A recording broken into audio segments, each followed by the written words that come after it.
L'aria di Padova è ufficialmente tra le peggiori d'Italia. Mentre scatta il semaforo arancione che impone limitazioni del traffico più severe, un nuovo rilevamento della centralina dell'ARPAV, posizionata nel quartiere più popoloso dell'Arcella, registra l'incredibile valore di 133 microgrammi di polveri sottili per metro cubo nell'aria. Per i meno esperti ricordiamo che il limite è di 50, un nuovo record in negativo per la città del Santo che in meno di 24 ore supera se stessa. Solo domenica, sempre la centralina dell'Arcella aveva registrato un valore altissimo di 124 microgrammi per metro cubo. Dal sindaco Giordani l'appello ai cittadini perché siano responsabili e osservino i limiti imposti con il blocco esteso fino ai diesel Euro 4. Invito tutti quanti a essere collaborativi.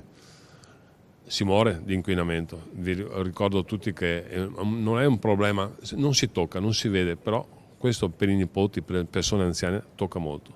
Noi ci stiamo impegnando in tutti i sensi.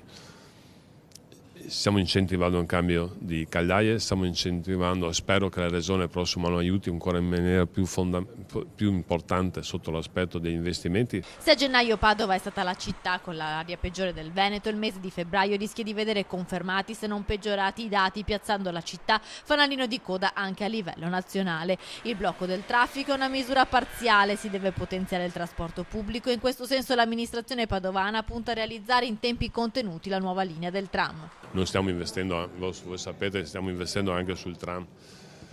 Tra poco partiremo anche, spero, prossimamente con i lavori.